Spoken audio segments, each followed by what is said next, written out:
médico. Él se llama José Miguel Alonso Íñigo, es anestesiólogo y está en el grupo multidisciplinar de terapias no invasivas. José Miguel, buenos días. Buenos días. Llevamos varios días hablando y quiero darte la enhorabuena porque gracias a ti y a un grupo de expertos habéis conseguido el primer ventilador de turbina para pacientes con COVID-19. Dicho así, suena un poco técnico. Cuéntanos en qué consiste. Bueno, esto fue una iniciativa privada de hace un mes, estamos ultimándolo, y decidimos hacer un respirador adaptado a la pandemia y para uso de emergencia y para uso de guerra, por así decirlo. Entonces, las características del respirador de turbina, para que la gente que no se entienda, es simplemente la misma tecnología que emplean los secadores de pelo, que cogen el aire de atrás, lo calientan y se lo echan te lo echas en el pelo para secarte el pelo. Bueno, pues el mismo fundamento físico que ya existe en los respiradores comerciales, lo hemos implementado nosotros en nuestro respirador. ¿Qué ventajas tiene este respirador? Bueno, lo primero es que es un respirador similar a los comerciales que hay en el mercado y que no necesita una fuente de gas presurizado, no necesita una fuente de aire, una fuente de oxígeno, que estamos viendo que los hospitales de campaña o en algunos países de Latinoamérica, pues es difícil acceder al aire medicinal o al oxígeno medicinal. Por lo tanto, con nuestro respirador, simplemente añadiéndole oxígeno a través de una botella de oxígeno. Sí. Imaginaos una botella de un submarinista que da oxígeno a baja presión o una botella de gas medicinal. Sencillo, añadiéndolo al circuito a baja presión, nosotros conseguimos ventilar y enriquecer con oxígeno. Y está funcionando. Además, José Miguel, porque sí, ya habéis puesto en marcha este respirador AQ19 con animales, lo podemos ver en las imágenes, y está respondiendo perfectamente.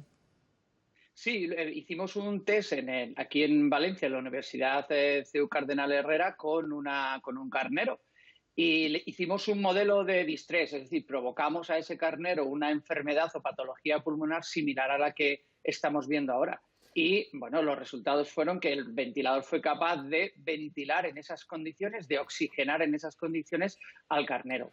Y ahora estamos esperando a la autorización para el ensayo clínico. Doctor, todo esto que nos está contando, que al resto de los mortales nos parece algo grandioso, sinceramente. Nos dice usted que desde hace un mes, pero ¿cómo se organiza en tan solo 30 días y con qué grupo humano todo esto para que al final aparezca este respirador?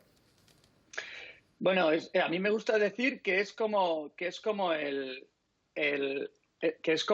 Apple, es decir, el ordenador de Apple surgió en un garaje hace años, ¿no? Claro. 4 personas dijeron, bueno, vamos a hacer un respirador. Vamos a hacer un ordenador. Y nosotros dijimos, bueno, pues vamos a juntarnos 4 personas el día 19 de marzo, San José. Hicimos una reunión por Skype, 2 ingenieros, 2 médicos y un ingeniero técnico, y decidimos ponernos a fabricar un respirador. Y a partir de ahí lo que fuimos haciendo es ir sumando a nuestro proyecto individual a diferentes instituciones y organismos que nos han estado ayudando. Se unió la Universidad Cardenal Herrera, 2 empresas privadas y ya está liderándose por el Instituto de Investigación de la Fe. Y lo más importante Entonces fuimos sumando personas. José Miguel, que vamos a ver este respirador en los hospitales, porque además tú tienes una gran experiencia en insuficiencia respiratoria aguda en enfermos que padecen esta patología. Y yo te quería hacer una pregunta. Cuando el COVID afecta a una persona, ¿a todos los pacientes se le debería tratar igual?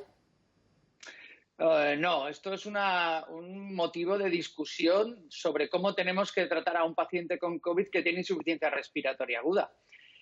Inicialmente se pensó que todos los pacientes se beneficiarían de la ventilación convencional intubándolos y metiéndolos en las unidades de cuidados intensivos.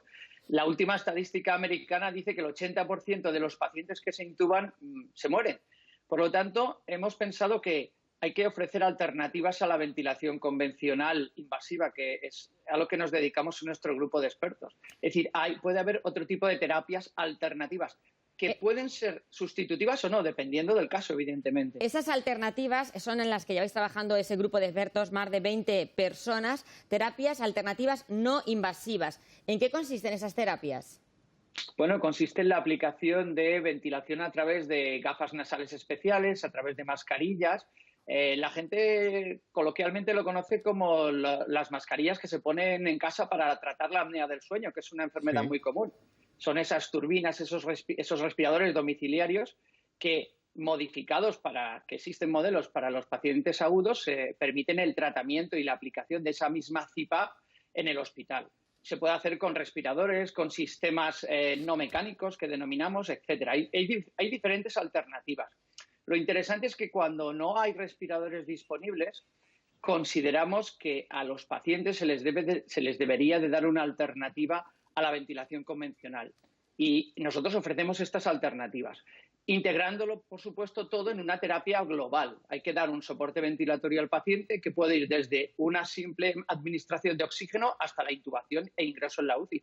Pero la pregunta que nos da miedo a todos, doctor, es que esto evitaría muertes, porque a veces cuando nos dicen que nuestro familiar va a entrar en la UCI, que lo van a intubar, quizás es cuando se nos cae a todos el mundo encima. Bueno, es difícil decir si puede evitar o no muertes el empleo de terapias no invasivas en la infección por COVID. Lo que estamos viendo es que hay un determinado tipo de pacientes que a lo mejor pueden responder a estas terapias no invasivas antes de hacer una intubación.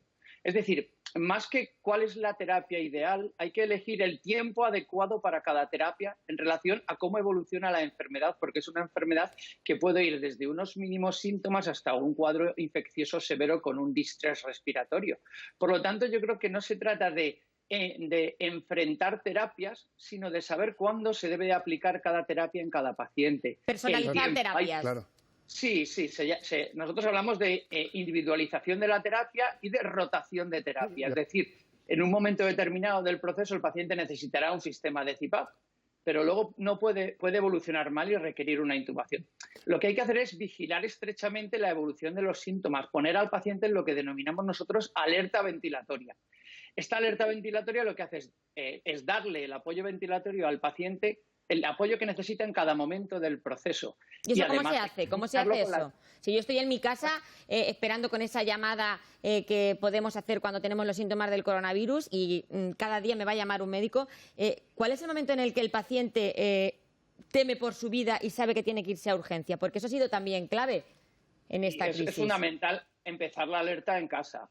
Pues el paciente lo que tiene que hacer es, o lo que recomendamos es que dé paseos por su casa, que intente hacer algo de esfuerzo físico y cuando empiecen los síntomas de fatiga, de aumento de ese trabajo respiratorio, en definitiva, que le cuesta respirar un poco más, se debería de llamar. Yo recomendaría, no lo recomendaría, pero estamos lejos de hacer telemedicina porque nos ha pillado a todos esta pandemia un poco de sorpresa, pero es un momento ideal para telemedicina y para que los médicos de familia sean capaces de obtener algún dato de saturación, de oxigenación desde el domicilio que permita el ingreso o la vigilancia estrecha, ¿no? Ingreso en el hospital precoz y vigilancia estrecha. Es que incluso ustedes están aprendiendo al día a día de todo lo que está sucediendo. Y en cuanto a este nuevo respirador en el que están trabajando, que a mí me parece algo extraordinario, ¿qué capacidad tienen de producción o cómo va todo esto? Bueno, pues la producción la va a hacer aquí un compañero, un ingeniero que tiene una empresa en Valencia, y lo que tenemos previsto es poder fabricar entre 100 y 200 prototipos. Y a partir de ahí queremos empezar dentro de una semana la fabricación porque estamos pendientes. 100 o 200 prototipos, ¿en cuánto tiempo se llegan a fabricar? Digo, por saber un poco. Pues depende del ritmo de trabajo que nos impongamos. Probablemente igual en 2 semanas o en 2 semanas podamos tener entre 50 y 100. Depende también de las piezas. Estamos haciendo acopio de piezas porque el problema no es que uno tenga un prototipo, sino que necesita una serie de piezas específicas que tiene que conseguir en el mercado. Y que además, doctor, quiero que digas que no lo has dicho porque no has querido, no te lo hemos preguntado, que hay que contar también que todo esto empezó de manera altruista, todo lo que habéis hecho lo habéis pagado de vuestro bolsillo, sois profesionales de toda España y de momento el dinero es el que habéis puesto vosotros por delante. Sí, la verdad es que hemos puesto dinero por delante y hemos, a través del Instituto de Investigación de la FE, se está en proceso de abrir un crowdfunding. Hay una cuenta donde se pueden hacer donativos y estamos contando con nuestro dinero y, por supuesto, con el dinero que han donado una serie de empresarios valencianos de forma altruista.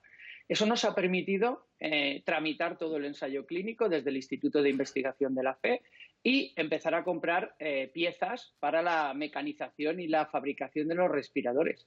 Pero es interesante que nosotros, al pensar en la pandemia, pensamos en hacer un respirador con piezas disponibles en el mercado, que no sean específicas, que no estén patentadas. ¿Para qué? Para poder exportar la idea de fabricación a otros países. O bien ellos se hacen el respirador, el prototipo, les vamos a dar el código abierto de programación y cómo se hace el fabricado, o bien les mandamos nosotros los prototipos. Y es totalmente altruista. Nosotros no vendemos nada, simplemente hemos visto que hay una necesidad y afortunadamente, y digo esto, afortunadamente no vamos a tener que emplear nuestros prototipos en España porque de momento la curva se ha aplanado, mira qué bien. estamos mejor y mira qué bien. Es decir, pero es un proyecto que intenta ir más allá, intenta ayudar en otras zonas que no son tan privilegiadas como nuestra zona, nuestra eurozona, y por supuesto sentar las bases de que en este país nos pongamos a fabricar tecnología asociada a la sanidad. Y esto es una pequeña parte. Bueno, pues doctor, nos quedaríamos toda la mañana hablando Desde con luego. usted. Es un placer. El doctor José Miguel Alonso Íñigo, anestesiólogo del Hospital La Fe de Valencia, en ese grupo de terapias no invasivas. Felicidades en nombre de este equipo a todos sus compañeros y enhorabuena por haber creado esa Q19. Gracias. Enhorabuena. Muchas gracias a vosotros.